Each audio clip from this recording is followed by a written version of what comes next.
Los Angeles-based rapper has died following a stabbing at a music festival in Exposition Park. Rapper Drakeo the Ruler was killed after a stabbing that happened backstage last night. Video of a fight backstage at the Once Upon a Time in LA Fest. This is the first time a rapper, really any artist, but a rapper in particular, has gotten killed backstage at a show that they were supposed to perform at. That's never happened before.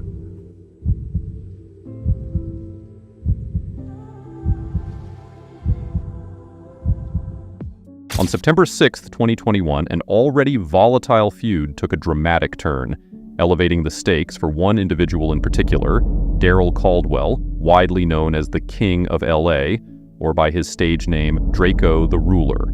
This pivotal moment occurred when Drakeo the Ruler released a track titled Ingleweird, designed to disrespect not only his adversaries, but also the city of Inglewood, which happened to be the hometown of his rivals, particularly the Inglewood family gangster blood gang, commonly known as IFGB Drakeo. The Ruler was renowned for his fearlessness, and in his relentless pursuit of taunting his long-standing adversaries, he crossed boundaries that seemed potentially self-destructive at first.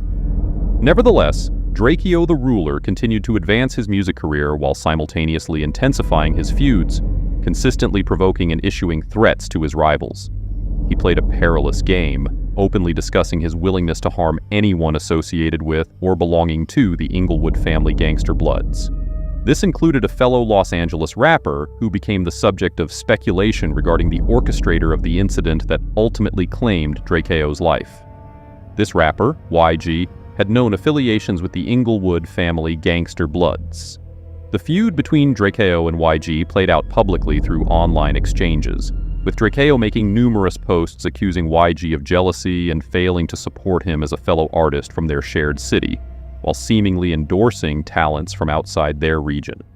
YG would seemingly respond via an interview on the urban podcast No Jumper, stating that he's not about rap beef, but will instead assemble his gang to do damage and come get you, in other words, take a life. The Ruler was making enemies, and ones that took his actions and words personally.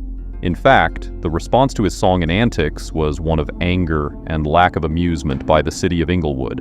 That confident bravado and untouchable energy became his downfall. Approximately 3 months after his diss track, Drakeo the Ruler's life would draw its last breaths. December 18th, 2021, the Ruler got up with a sense of fulfillment. His career was entering new chapters, and on the coming night, it would write his name into another milestone, performing at the Once Upon a Time in LA concert at Bank of California Stadium. He was added to perform with big names like The Host, Snoop Dogg, 50 Cent, 3 6 Mafia, and YG, among other major label artists. The hours quickly ticked by. Drakeo the Ruler was ready for the night soon approaching. The sun set, and the moon shone down on a venue that showed a turnout of patrons flooding the area, ready to see their favorite artists. Drakeo the Ruler's affiliates, known as the Stink Team, were all together getting ready to head out and have a good time showing support for Drakeo. Between 7 p.m. and 8 p.m., Drakeo was on his way to the venue. With him was his brother Ralphie, the Plug, and members of the Stink Team. The plan was to go to the festival, collect the money, perform and give the crowd an amazing show, then be out to enjoy the remainder of the night. As soon as they arrived at the venue, it was apparent that wasn't how the night was about to turn out. At 8:30 p.m., Drakeo the Ruler and his entourage arrived. That was when things went south, and very quickly at that. It took 2 minutes for an all-out brawl to occur between Drakeo and his team and rivals that were set and waiting. Within that window, an affiliate within the vehicle describes how the last moments leading up to what took Drakeo's life occurred. Upon entering the parking lot area, it appears that a security guard gave a signal to others around. Then what transpired was what he described as a gang of assailants eyeing into their vehicle with intent to do harm. More detailedly, in that moment, surrounded by more rivals than they could handle, it felt like being in the yard of a maximum security section in a prison. Suddenly, what appeared to be a fun night to perform and secure another financial win turned into a fight or flight moment for Drakeo the Ruler. His decision, as described by his affiliate in the vehicle, decided his fate that night. Within those 2 minutes, Drakeo had a choice to make: either get out of the vehicle and face what awaits him with the mob, or retreat and be labeled a coward who doesn't uphold the life he often promotes. The gang life. The ruler is prideful of who he claims to be, and that became his downfall. His affiliate recalled the entourage awaiting his response, and the alleged answer drew inspiration from his song Gorillas and Nuns off his So-Called I Do 'Em Too project. Roll the window up, if it's smoke, we want all of it. The situation from their point of view looked like a trap that was set up, and the one they pointed the finger at was the rapper YG. It happened almost instantly. Drakeo the ruler and his team was outnumbered by their rivals of 7,100 strong and slowly losing the fight. His team was being pushed back as punches sent one of his affiliates flying to the floor.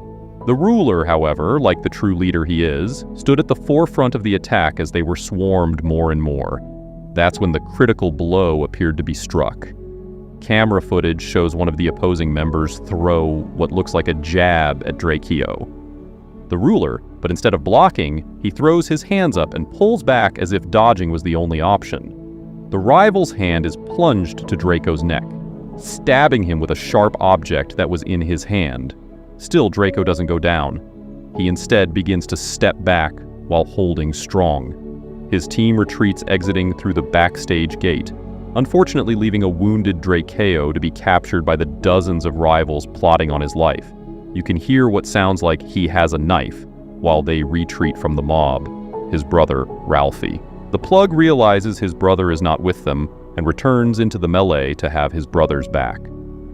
Meanwhile, rivals storm the gate and are able to get a hold of one more Stink team member, pulling him in, dragging the clothes from his back and swarming around him with a beating. It was only after everything happened did his crew realize Drakeo was bleeding from the neck. Apparently, Drakeo kept it concealed until the fight was over and the ambulance arrived. Seems he was focused on his team and not himself, but did his team have his back as much as he had theirs? That would be a question Drakeo would never get the answer to as he began losing consciousness with his condition declining quickly. Footage would surface of paramedics surrounding what appears to be an unconscious Drakeo as blood leaks from his neck, smudging his face, trying to give him CPR to bring him back to life. The video is graphic, so be wary if you're unable to stomach clips of this nature. The festival turned into a mass panic with patrons scattered, needing police on the scene to contain the area and stop any further violence. The concert was shut down just after 10 p.m. with detectives on the scene conducting investigations. The news reports soon began flooding the media, informing the world of the tragedy that struck, stating one person was taken to the hospital in critical condition, later confirming it to be Drakeo the ruler. And then the news was confirmed that Drakeo the ruler succumbed to his injuries shortly after midnight, December 19th, despite the paramedics' and doctors' best efforts. Artists like the concert organizer, Snoop Dogg, and others like Drake paid their respects online. Investigators began working the case, but information already began circulating of who may have been responsible: Draco's affiliate K7. The finesser said it was all a setup by Draco's rival, YG, because he was jealous of Drakeo taking his spot in the limelight. K7. The finesser went on to give more details, stating that everything was cool at the concert until YG and his affiliates came.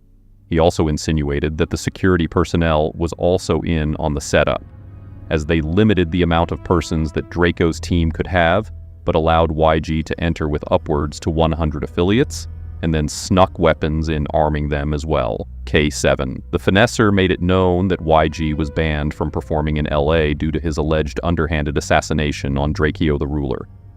The allegations were huge, and while some questioned the authenticity of his claims, others were quick to point out supporting details to what K7 said, which were noticed within the video of the fight that resulted in Drakeo being stabbed. YG launched a clothing brand and record label named 400, where he incorporated the style of the gangster life he grew up in. This same brand was seen worn by an affiliate around the scuffle, seemingly confirming YG's entourage was involved in the altercation. Later in the fight, if you listen closely, you can hear Stink team members shouting, F400, F400. In addition to this, the affiliate from earlier who detailed what happened also allegedly stated that the assailants emerged mostly in red, with ski masks shouting "whoop" and "Sue whoop," a term associated with blood gangs, and often the lingo used by YG, who was a devoted blood member. He would embrace the mantra so much. He released a song by the same title expressing his gang lifestyle. Suddenly, K7. The Finesser's details on what happened started to gain credibility. To date, the case is yet to be officially solved, but is expanding into lawsuits by Drakeo's family against Live Nation and several festival promoters for lack of adequate security resulting in his wrongful death. Drakeo was on the way to the top. He was acquitted of first-degree murder, 5 attempted murders, conspiracy to murder, and 2 gun charges in 2019, and released in 2020. He beat life in prison and came out gaining a feature from one of hip-hop's largest artists, Drake. All that's left are the memories while he was here and the catalog that shows the talent which ended far too soon. His legacy will live on, but it's his loved ones and team who's left with the pain and guilt of not being able to save his life as he stood in the front of battle protecting everyone.